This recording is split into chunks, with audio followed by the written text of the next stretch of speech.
Hallelujah. सभी को जय मसीह की।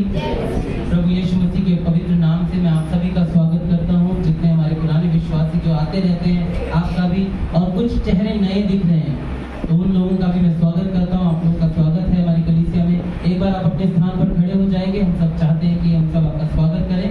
जो आज पहली बार आए हैं, कलीसिया में पहली बार आए हैं, एक बार आप अपने स्थान पर खड़े हो जाएं। प्रभु को धन्यवाद। आप अपना नाम बता देंगे यहाँ से। हाँ जी, एक मिनट, नाम राम किशोर भाई। कहाँ से आए आप? जगतपुर से। बैठिए। आपका नाम? आप राम दरबार से आए हैं? अच्छा, बैठिए। आपका नाम? मोनिका। और आप पिछली बार भी आए थे? आप आए। आप किसके साथ आए? के साथ। मेरी लड़की है ये। अच्छा, राम के दामाद है। अच्छा जी, अच्छा जी, बहुत अच्छी बात है। बहन, आपका नाम? आरती। आप किसके साथ हैं? रानी के साथ। ठीक है, चलिए बैठिए। हाँ जी भैया, आपका नाम? रोहित। अच्छा, आपका? जयवीर। अच्छा, आप लोग साथ में आए हैं, साथ में, है ना?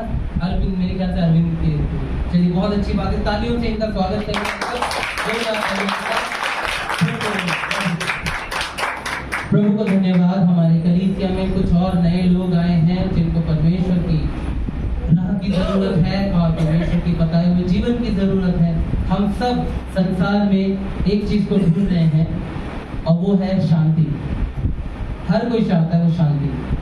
और प्रभु यीशु मसीह ने कहा, हे सब बोझ से दबे हुए लोगों, मेरे पास आओ, मैं तुम्हें क्या दूंगा? मैं तुम्हें विश्राम दूंगा। प्रभु यीशु मसीह इस बात को दावे के साथ कहते हैं कि तुम अगर मेरे पास आओगे तो तुम शांति को पाओगे। और दूसरी बात, प्रभु यीशु मसीह का नाम जब रखा गया तो उस भविष्यवाणी में कहा गया उसका नाम शांति का राजकुमार होगा। हालेलुया। तो जिस शांति को सारा संसार ढूंढता है, वो शांति प्रभु यीशु मसीह के नाम में छिपा होगा। प्रभु यीशु मसीह के पास आने से हो सकता है कि पहली बार आते हैं तो पहली बारी में आपको वो ना समझ में आए, लेकिन धीरज रखना और हिम्मत करके थोड़ा थोड़ा समझने की कोशिश करना, आपको सच में वो शांति महसूस होगी। मैं अपने जीवन से कह सकता हूँ इस बात को, क्योंकि जब आज मैं यहाँ पर आपके सामने खड़ा हूँ तो बचपन से मैंने करीब 7-8 साल की उम्र में मैंने प्रभु यीशु मसीह को अपने जीवन में पाया और अपने जीवन में पाने के साथ उस विश्वास योग्यता में पूरी तरह चलने की कोशिश की। कई बार गिरा, कई बार भटका, लेकिन परमेश्वर भला है जिसने मुझे ये दिखाया कि मैं भटक रहा हूँ या मैं गिर रहा हूँ, तो उसने मेरा हाथ पकड़कर, मेरा सहारा बनकर मुझे सीधा खड़ा किया। प्रभु को धन्यवाद। तो ऐसे ही हमें हिम्मत रखनी होती है। जैसे 12वीं करने के लिए आपको सीधा 12वीं में नहीं डाला जाता, आपको पहली कक्षा से, बल्कि अब तो ज्यादा जरूरी हो गई, प्री नर्सरी से शुरू करना पड़ता है। तो धीरे धीरे छोटे छोटे कदम उठाने पड़ते हैं। आज हम परमेश्वर के वचन को जो देखेंगे, बहुत ही जरूरी वचन है, बहुत ही अहम मुद्दा है, जो इस समय मैं ये नहीं बताऊंगा कि बोलना चाह रहा हूं कि इस समय हमें उस चीज की जरूरत नहीं है। हमें अपनी आंखों को खोलने की जरूरत है। इस समय मसीही जगत के लोग या मसीही समाज के लोग जो बहुत ज्यादा जो है आरामदायक होते जा रहे हैं, उस कारण से ये वचन का पढ़ना सुनना बहुत जरूरी है। मैं YouTube पे बहुत सारे वचनों की ओर ध्यान देता हूँ, सुनने की कोशिश करता हूँ और उससे सीखने की कोशिश करता हूँ कि उसमें मेरे लिए क्या भलाई है या उसमें मेरे लिए क्या अच्छा है, और जो अच्छा है उसको पा लेता हूँ। लेकिन कई बार ऐसा होता है कि उसमें सीखने के दौरान कई बार ऐसी चीजें आती निकल के कि कलीसियाओं के अंदर बहुत कुछ हो रहा है जो कि कलीसिया के अंदर, परमेश्वर के पवित्र स्थान में, पवित्र मंदिर के अंदर, परमेश्वर के हैकल के अंदर नहीं होना चाहिए। ऐसी बातों को परमेश्वर के भवन में होते हुए देखने से तो ऐसा लगता है जैसे वो कारोबार बन गया, जैसा प्रभु यीशु मसीह ने कहा। एक समय था जब यीशु मसीह ने मंदिर के अंदर देखा, भवन के अंदर देखा कि लोग क्या कर रहे हैं, वहां पे बहुत सारे बिजनेस खोल रखे हैं। और प्रभु यीशु मसीह ने उस जगह को खाली कराया, वहां से लोगों को बाहर कराया, ये बोल के कि तुमने मेरे पिता के घर को डाकुओं की खो बना रखा। लालच और पैसे का घमंड, पैसे की इच्छा इतनी है कि प्रभु के भवन को भी नहीं छोड़ा, उसके अंदर भी कारोबार करने की कोशिश। और वैसा ही हाल इस समय, इस काल में होता जा रहा है। हम परमेश्वर के वचन की ओर जब इस समय देखते हैं तो हम सीख सकते हैं उनसे। बहुत सारी बातें हैं आपको बताने के लिए, लेकिन ध्यान दीजिएगा, बहुत सी चीजों को आप सीखेंगे। आज हम देख रहे हैं प्रकाशित वाक्य की पुस्तक 3 अध्याय 14 से लेके 22 तक। और आज पहली बार है कि मैं प्रकाशित वाक्य की पुस्तक पर प्रचार कर रहा हूँ। मैंने अब तक, जब तक मैंने जहाँ भी प्रचार किया, किसी के पास भी गया, कभी घर में करा या कभी कलीसिया में किया, तो प्रकाशित वाक्य पे मैं आज तक नहीं बोला, लेकिन आज मैं इस पुस्तक को लेना चाहता हूँ। हम सब अपनी आंखों को बंद करेंगे, एक समय प्रार्थना करेंगे। प्रभु यीशु मसीह में आपका अनुग्रह चाहता हूँ। प्रभु यीशु, अपने अनुग्रह के द्वारा प्रभु जी, आपकी पवित्र आत्मा की अगुवाई में आज के वचन को हम सब पर जाहिर करना। प्रभु प्यारे पिता परमेश्वर, सुनने वालों का हृदय खुला रहे प्रभु, उनके कान खुले रहे और ग्रहण करने योग्य हो प्रभु। बोलने वाला मेरा मुंह रहे प्रभु, लेकिन शब्द आपके हो प्रभु यीशु। आपकी पवित्रता के द्वारा प्रभु परमेश्वर हर एक बात सब तक पहुंचने पाए, सब उसको समझने पाए, सीखने पाए, और प्रभु यीशु मसीह अपने जीवन को नए रीति से तब्दील होता हुआ देखने पाए। धन्यवाद देते हैं, सारी आदर महिमा आपको देते हैं। प्रार्थना प्रभु यीशु मसीह के पवित्र नाम से मांगते, आमीन। जोर से बोलेंगे आमीन। जी, अगर जागते हैं तो हमें बोलना जरूरी है। बोलने वाले निशानी है कि हम जिंदा हैं। हम देख रहे हैं इस समय, आज जो वचन खुला है, 14वां वचन शुरुआत में ही लिखा है लौदीकिया की कलीसिया के लिए। लौदीकिया की कलीसिया, जब प्रकाशित वाक्य की पुस्तक खुलती है, 2 अध्याय जब खुलता है, तो यहीं से कलीसियाओं को पत्र लिखे गए हैं। ये भविष्यवाणी की पुस्तक है, ये भविष्यवाणी की पुस्तक है। प्रकाशित वाक्य भविष्यवाणी की पुस्तक है, जिसको परमेश्वर प्रभु यीशु मसीह ने अपने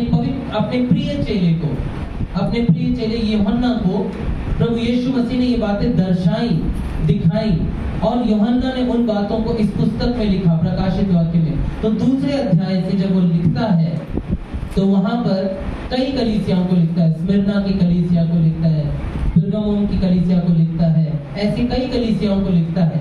और आखिरी की जो कलीसिया आती है वो है लौदीकिया की कलीसिया। लौदीकिया की कलीसिया को, अगर मैं 1 मिनट ये कीबोर्ड हटाता हूँ, मम्मी को मैं दिखाई देता हूँ।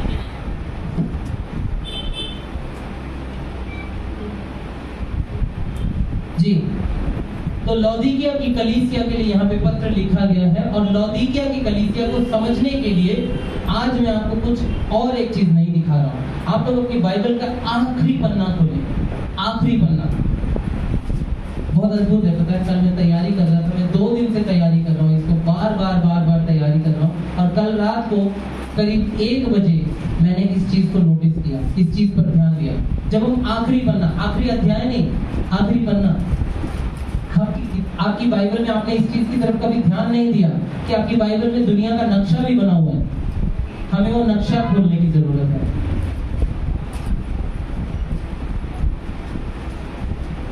जब आखिरी पन्ना खोलते हैं, अगर मेरे हिसाब से आपके पास ये भी बाइबल है तो आपको ये दिखेगा, यहाँ लिखा है नए नियम का संसार,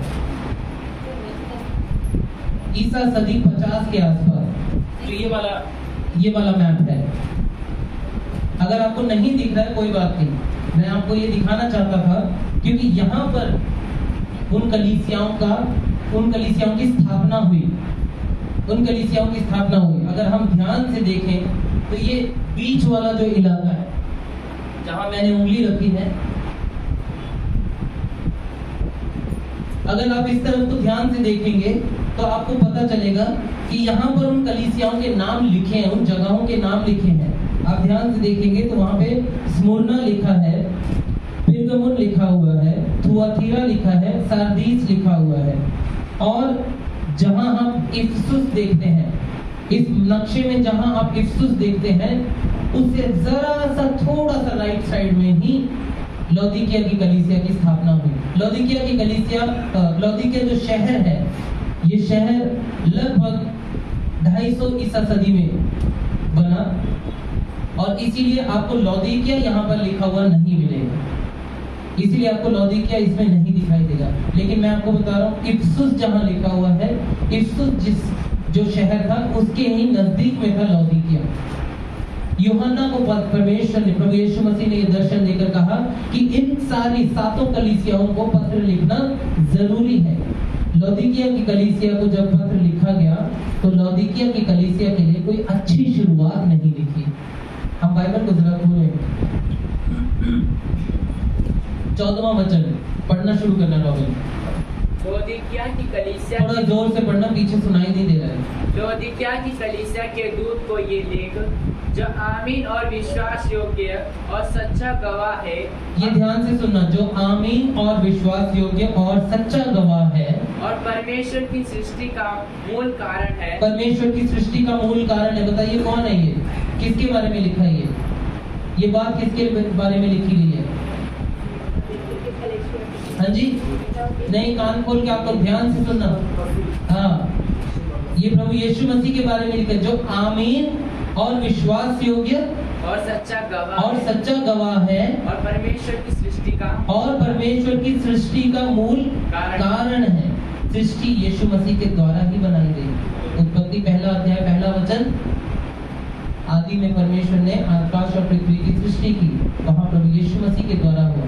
प्रभु ने अपने शब्द से, यूहन्ना 1 अध्याय 1 वचन, आदि में वचन था, वचन परमेश्वर के साथ था और वचन ही परमेश्वर था।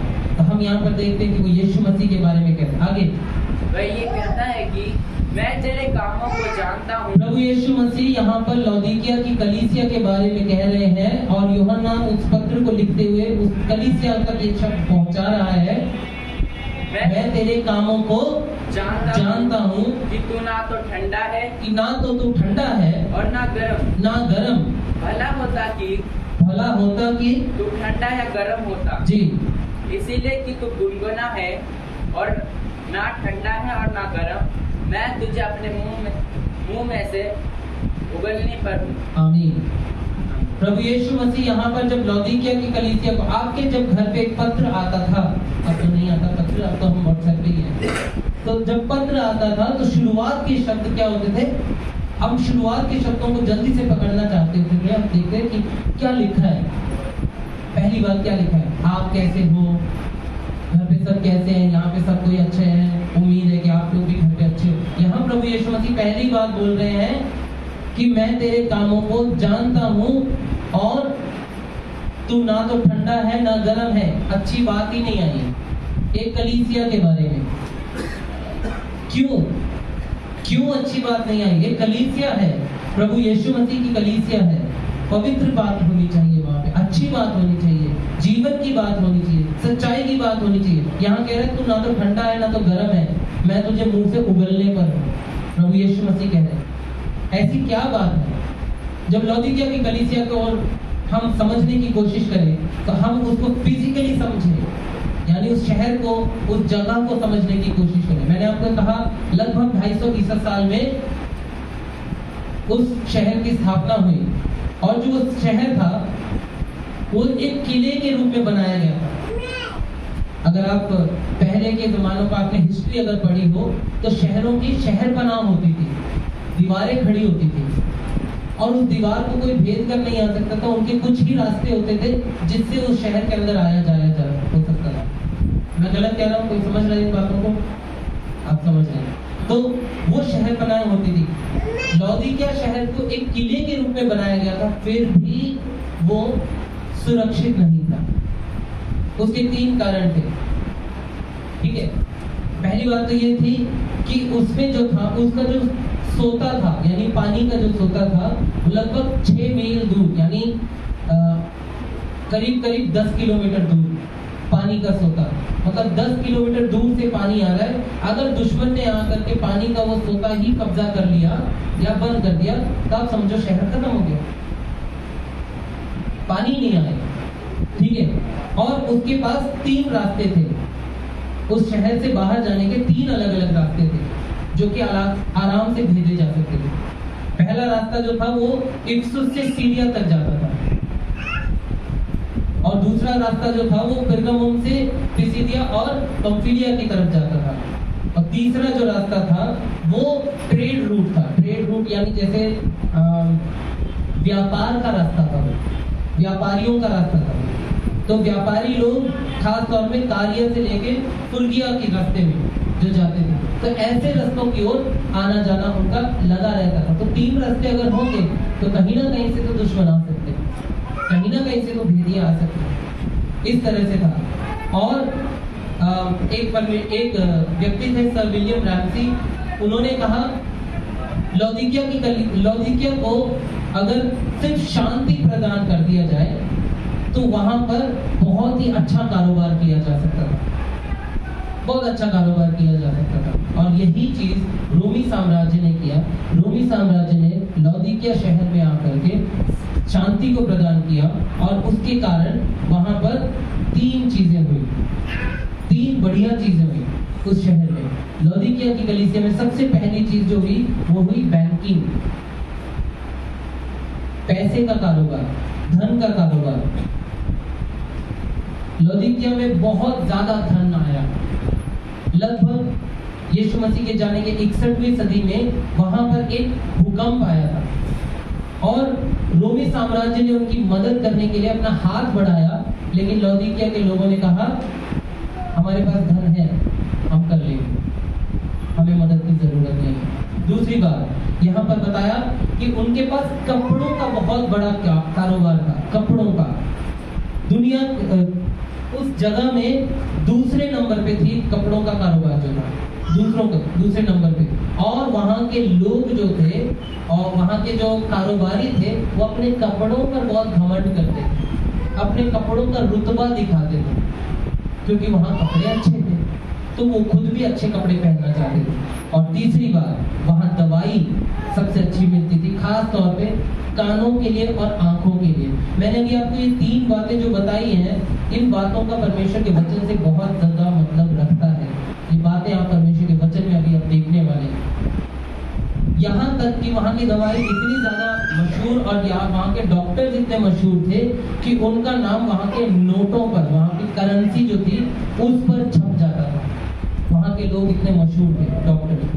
और ये 3 चीजों को देख करके ही प्रभु यीशु मसीह 3 अध्याय 18वें वचन में कुछ कहते हैं। हम कान खोल के ध्यान से सुने। 3 अध्याय 8वां वचन, 18वां वचन। इसीलिए मैं तुझे सम्मति कोई क्या बता सकता है? सम्मति क्या होता है? कोई बता सकता है? सम्मति नहीं, सम्मति का मतलब है सलाह देना। प्रभु यीशु मसीह कहते हैं इसीलिए क्योंकि तू ठंडा भी नहीं है, गर्म भी नहीं है, और मैं तुझे मुंह से उगलने पर हूँ, इसीलिए मैं तुझे सम्मति देता हूँ कि आग में ताया हुआ सोना। जी, मैंने क्या बताया? लौदीकिया के जगह में पहली क्या चीज अच्छी हो रही थी? उन्होंने क्या पा लिया था पहले? धन। प्रभु क्या कह रहे हैं? आग में ताया हुआ सोना, आग में ताया हुआ सोना जी मुझसे मोल ले तू धनी हो जाए, ताकि तू धनी हो जाए। और श्वेत वस्त्र ले। और क्या मैंने बताया? दूसरा कौन सा था कारोबार? हाँ जी, कपड़ों का, वस्त्रों का। प्रभु यीशु मसीह क्या कह रहे हैं? और श्वेत वस्त्र ले, मुझसे श्वेत वस्त्र ले कि पहनकर तुझे अपने नंगेपन की लज्जा ना हो, और तीसरा, और अपनी आंखों में लगाने के लिए सुरमा ले, अपनी आंखों में लगाने के लिए सुरमा ले, काजल है ना, सुरमा ले। प्रभु ने, मैंने आपको क्या बताया? तीसरी बड़ी चीज उनके पास क्या थी? दवाई, आंखों और कानों वाली दवाई, है ना। ये बात मैंने आपको बताई। यहाँ प्रभु यीशु मसीह कह रहे हैं कि अपने तन को ढकने के लिए और धनी होने के लिए और अपने आंखों को, अपनी रोशनी ठीक करने के लिए तो मुझसे मोल ले। प्रभु यीशु मसीह कह रहे हैं तू ठंडा, और ना तो तू ठंडा है ना तो गर्म है, तू गुनगुना है। लौदीकिया के लोग, वहां की कलीसिया के लोगों का हाल उनके लोगों जैसा था। कलीसिया तो थी वहां पर, लेकिन वहां की कलीसिया का हाल बाहर के संसार जैसा ही था। अब दूसरी बात को देखेंगे। यहाँ पे पहले वचन में क्या लिखा है? 14वें वचन में क्या लिखा है? पहली बात क्या लिखी है? लौदीकिया की कलीसिया के दूत को लौदीकिया की कलीसिया के दूत को। अब ये समझना बहुत जरूरी है कि ये दूत का मतलब क्या है। क्या इसका मतलब है स्वर्गदूत? इसका मतलब क्या है? परमेश्वर के वचनों में गूढ़ मतलब है, गूढ़ बातें, समझने की बातें। जब हम इसकी तरफ को देखते हैं ध्यान से, तो यहाँ पर ये समझा जाता है कि जो उस कलीसिया का बिशप है, या जो वहां का अगुआ है, या वहां का जो आज के जमाने में जो पास्टर है, उसको लिखा है। लौदीकिया की कलीसिया के दूत को, यानी कि लौदीकिया की कलीसिया के पास्टर को, वहां के बिशप को, वहां के चर्च के लीडर को ये पत्र भेजा गया है। और अगर हम ध्यान से देखें तो एक व्यक्ति है विलियम बार्कली, और वो अपनी एक किताब में, अपोस्टलिक कॉन्स्टिट्यूशन की किताब में कहते हैं, अर्खिपुस जो था वो लौदीकिया का पहला बिशप था। अर्खिपुस के बारे में पौलुस भी लिखता है, कुलुस्सियों की पुस्तक 4 अध्याय उसका 17 वचन, कुलुस्सियों की पुस्तक 4 अध्याय उसका 17 वचन, जल्दी से कोई पढ़ दे। अर्खिपुस के बारे में वहां पर लिखा गया है।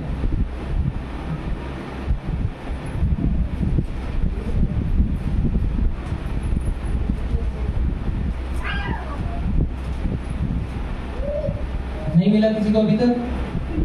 कुलुस्सियों 4 अध्याय उसका 17 वचन। और अर्खिपुस से कहने की जो सेवा प्रभु में तुझे सौंपी गई है, जी, सावधानी से पूरी करना। एक बार फिर से उसको पढ़ना जोर से। और अर्खिपुस से कहने की, अर्खिपुस से कहना कि जो सेवा प्रभु में तुझे सौंपी गई है उसे सावधानी से पूरी करना। प्रभु का दास पौलुस पत्र लिखते हुए अर्खिपुस के बारे में एक जगह पे कह रहा है, कुलुस्सियों की कलीसिया को कह रहा है कि अर्खिपुस से कहना कि परमेश्वर ने जो सेवा तुझे दी है, जो सेवकाई तुझे दी है, उसको करने में चूकना नहीं। और शायद लौदीकिया के विनाश या लौदीकिया को गुनगुना कहने का मुद्दा भी यही था कि अर्खिपुस शायद अपनी सेवकाई को नहीं कर रहा। अर्खिपुस वो व्यक्ति था जो उस कलीसिया का सेवक था, जो उस कलीसिया का अगुआ था, और वो सेवकाई को उस तरीके से नहीं कर रहा था जैसे सौंपा गया था और जैसा उसको करना चाहिए था। चर्च का एक अगुआ होकर जिम्मेदारी को उठाना बहुत ज्यादा जरूरी, बहुत ज्यादा जरूरी। आप जवाब दें, आपको जवाब देना पड़ेगा कि आपने उस सेवकाई को कैसे किया, आपने उस सेवकाई का क्या किया। और इसमें पौलुस, कोई शक की बात नहीं, पौलुस कलीसिया के लोगों को कहता है कि अपने अगुओं के लिए, वहां के लीडर्स के लिए क्या करो? प्रार्थना करो। कलीसिया की जिम्मेदारी बनती है कि वो अपने कलीसिया के अगुए के लिए प्रार्थना करते रहे। तीसरी बात, अब यहाँ पर यीशु मसीह की हम बात को देखते हैं कि यीशु मसीह कहते हैं लौदीकिया की कलीसिया क्या है? ना ठंडी है ना गर्म है, क्या है वो? गुनगुना है ना, वो गुनगुना है। ये हमारे स्वभाव में नहीं होना चाहिए, मसीही स्वभाव में ये चीजें नहीं होनी चाहिए कि हम कभी ठंडे हो रहे हैं, कभी हम गर्म हो रहे हैं, पाखंडी नहीं हो सकते। मत्ती की पुस्तक 7 अध्याय उसमें हमने आज पढ़ा, प्रभु यीशु मसीह ने क्या बोला? अच्छा पेड़ बुरा फल नहीं देता और बुरा पेड़ अच्छा फल नहीं दे सकता। और आखिरी में उसमें बहुत जरूरी बात लिखी है, आखिरी बात, कि तुम उनको उनके फलों से पहचानोगे। ये हम सब के लिए है, मसीह जगत में सब के लिए है, चाहे वो कोई पास्टर है, चाहे बिशप है, कोई भी है, कोई विश्वासी है, ये सबके लिए कि तुम उनके फलों से उनको पहचानोगे। जितना अच्छा फल उतना ही अच्छा विश्वासी, जितना खराब फल उतना ही कमजोर होगा मसीहत प्रभु को जानकर। और इन सब बातों के बाद एक खास वचन को हम देखते हैं, 3 अध्याय, प्रकाशित वाक्य 3 अध्याय उसका 20 वचन। ये खास बात को हम ध्यान से देखते हैं। बहुत बार आपने शायद सुना भी होगा, लेकिन अब यहाँ पर जब यीशु मसीह ये बात को बोल रहे हैं, मैं आपको इसको एक अलग तरीके से समझाना चाहता हूँ। प्रकाशित वाक्य 3:20। देख मैं द्वार पर खड़ा हुआ खटखटाता हूँ। जी, मैं द्वार पर खड़ा हुआ खटखटाता हूँ। यदि कोई मेरा शब्द सुनकर जी, द्वार खोलेगा तो मैं उसके पास भीतर आकर उसके साथ भोजन करूंगा और वह मेरे साथ। कोई मेरा शब्द सुनकर द्वार खोलेगा तो मैं उसके पास भीतर आकर उसके साथ भोजन करूंगा और वो मेरे साथ। प्रभु यीशु मसीह ये इनविटेशन देते हैं। आपको पता है इसकी पेंटिंग भी बनी 1972 में, इसकी पेंटिंग बनी इस वचन के अनुसार। और जब इसकी पेंटिंग बनी तो कई लोगों ने देखा और एक व्यक्ति ने पूछा, उस बनाने वाले से पूछा कि ये पेंटिंग तो आपने बना दी, अच्छी है, लेकिन दरवाजे को खोलने का जो बनाना चाहिए था वो आपने नहीं बनाया। उस व्यक्ति ने बोला इस जो दरवाजा खुलना है ये अंदर से खुलना है, ये दरवाजा अंदर से खुलेगा। प्रभु यीशु मसीह ने कहा यदि कोई मेरा शब्द सुनकर द्वार खोले, ये नहीं कि प्रभु यीशु मसीह द्वार खोल के अंदर आ जाएगा, नहीं। प्रभु यीशु मसीह तो आवाज दे रहा है, लेकिन शब्द सुनकर जो दरवाजा खोलेगा प्रभु यीशु मसीह उसके पास आएगा और प्रभु यीशु मसीह उसकी आवाज को सुनकर उसके साथ बात करके प्रार्थना में उसकी बात को सुनकर उसके साथ भोजन करेंगे। आप देखिए, लगभग खत्म होने के लिए आ रहे हैं, हम लोग खत्म होने वाला है। आप देखिए, हम दिन में 3 बार भोजन करते हैं। जब सुबह भोजन करते हैं तो चुटकियों में भोजन करके जाना चाहते हैं, क्योंकि हमें काम पे जाना है। मैं भी करता हूँ, हम जाना चाहते हैं, भगदड़ में भागना चाहते हैं। दोपहर में भी हम ज्यादा समय नहीं लेते खाना खाने में, लेकिन रात का जब समय आता है, जब रात को खाना खाते हैं तो उसके लिए क्या करते हैं, थोड़ा आराम से खाते हैं, तसल्ली से खाते हैं, है ना। अपने परिवार के साथ बैठकर खाते हैं, कुछ गपशप करते हैं, बातें करते हैं, कुछ अपने दिन का हाल बताते हैं, कुछ अपने जीवन का हाल बताते हैं, आज क्या रहा कैसा रहा बताते हैं। प्रभु यीशु मसीह क्या आपके साथ प्रार्थना, जब आप प्रार्थना करते हैं तो आपकी सुबह की प्रार्थना भी चुटकियों की प्रार्थना रहती है? जब आप दोपहर को खाना खाते हैं जिस तरीके की, क्या आपकी प्रार्थना वैसी रहती है? या तीसरा, जो रात का भोजन खाते हैं, क्या आपकी प्रार्थना, आपकी संगति प्रभु यीशु मसीह के साथ वैसी होती है? कैसा रहता है आपका समय? आपको विचार करने की जरूरत है, आपको सोचने की जरूरत है कि आप प्रभु यीशु मसीह के पास कैसा समय बिताते हैं, आप प्रभु यीशु मसीह को क्या अहमियत देते हैं। प्रभु यीशु मसीह कहता है मैं तो दरवाजे को खटखटाता हूँ, जो सुनता है और दरवाजा खोलता है मैं अंदर आ जाऊंगा और उसके साथ भोजन करूंगा। आप कौन सा भोजन देना चाहते हैं प्रभु यीशु मसीह को? ब्रेकफास्ट चुटकियों वाला, या लंच, या आपका डिनर होना चाहिए प्रभु यीशु मसीह के साथ? मैं ये नहीं कह रहा कि सिर्फ रात में ही प्रार्थना करनी है, मैं कहना चाहता हूँ कि आपकी बातचीत जो प्रभु के साथ होनी चाहिए उसका समय काल या उसका अंतराल या उसकी टाइमिंग कितनी कम रखते हैं या कितनी ज्यादा करते हैं। आज के समय में कलीसियाओं में लौदीकिया की कलीसिया का हाल हो रखा है। कलीसियाओं के अंदर अलग अलग चीजों का इस्तेमाल हो रहा है, अलग अलग बातों को बोला जाता है परमेश्वर के वचन को छोड़कर, प्रभु के वचन को छोड़कर, परमेश्वर के भय माने बिना, परमेश्वर का आदर छोड़कर, उसकी महिमा को छोड़कर सिर्फ और सिर्फ संसार की बातों को, उत्साहित करने वाली बातों को, एक्साइटेड करने वाली बातों को बोलते हैं, लेकिन प्रभु के वचन को सीधा सीधा बताना नहीं आ रहा, उसको तोड़ मरोड़ के बताना चाहते हैं, चंगाइयों की बातें करते हैं। आपने कई गीत देखे होंगे, उन गीतों में धुआं उठ के आता है, बहुत सारी लाइटें दिखाई देती, बहुत सारी डिस्को जैसी लाइटें दिखाई देती हैं। हमने मूसा के बारे में पढ़ा, निर्गमन की पुस्तक से हमने पढ़ा 33 अध्याय। क्या पढ़ा हमने? मूसा यहोवा से बातें करता था और जब यहोवा वहां उस तंबू में होता था, वो तंबू बादल की तरफ भर जाता था, धुएं से भर जाता था। आप उस धुएं को स्टेज पे दिखाते हैं, किसका आदर करते हैं? मनुष्यों की महिमा करते हैं। लाइटों को दिखाते हैं कलीसियाओं में, किसका आदर करते हैं? रोशनी, जगत की ज्योति बोला गया बाइबल में, कौन है वो? और उस रोशनी को चुरा के आप लोगों के ऊपर डाल रहे हैं जो स्टेज पे खड़े हैं। बहुत सारी ऐसी चीजें हो रही जो बाइबल से बिल्कुल विपरीत जा रही है, बिल्कुल अलग जा रही है। लेकिन कलीसिया में रहने वाले परमेश्वर के प्रिय लोग, परमेश्वर का भय मानने वाले, परमेश्वर के ऊपर विश्वास करके सच्चाई के साथ जीने वाले वो लोग, उनको क्या करना है? इन बातों को समझना जरूरी है। लौदीकिया की कलीसिया की तरह गुनगुना नहीं बनना। प्रभु यीशु मसीह कहते हैं सरगर्म हो जा, सरगर्म हो जा, मैं तुझे मुंह से उगलने पर हूं। ऐसा ना हो कि प्रभु यीशु मसीह मुझसे और आपसे कहे कि मैं तुझे मुंह से उगलने पर हूं। ऐसा ना हो कि आज के कलीसिया के कालों में प्रभु यीशु मसीह बोलने पाए कि कलीसिया को मैं मुंह से उगलने पर हूं।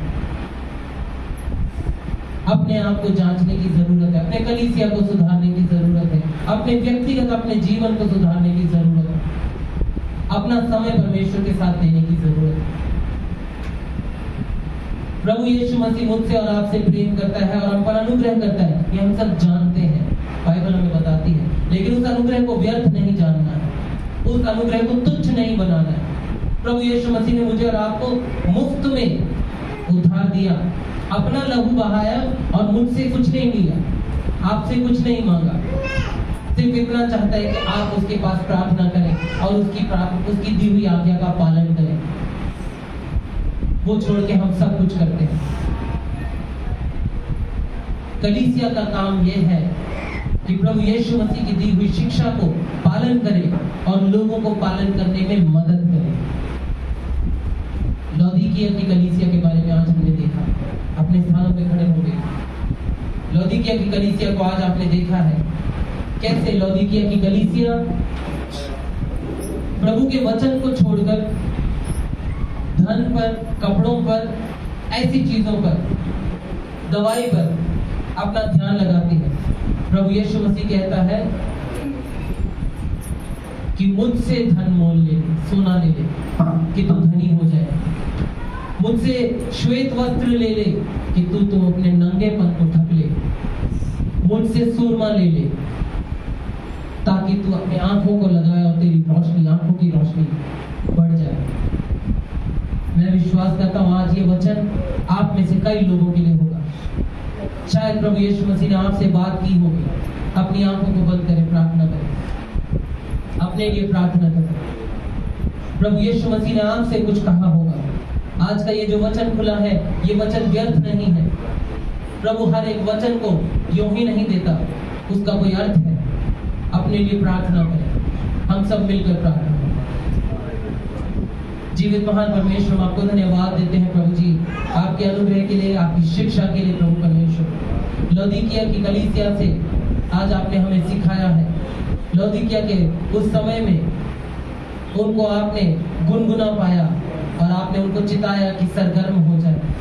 आज आपकी कलीसिया प्रभु परमेश्वर चाहती है कि वो कलीसिया फिर से वो सरगर्म हो जाए, फिर से जोशीले हो जाए, फिर से आपके पवित्र नाम की महिमा के लिए भर जाए यीशु के नाम से, ताकि वो आपके उस दी हुई जिम्मेदारी को पूरा करे, ताकि आपकी सिखाई हुई शिक्षा के अनुसार चले, आपके वचन का पालन करें और आपकी आवाज को कान लगाकर सुनने वाले बने। धन्यवाद देते हैं परमेश्वर, आए हुए सब पर अपना अनुग्रह बनाए रखना प्रभु जी। ये वचन के द्वारा सबको आशीषित करने के लिए धन्यवाद। हम यीशु के नाम से मांगते हैं, आमीन। इस समय रहेगा कि हमें गीत गाकर प्रभु की महिमा करें और इस समय में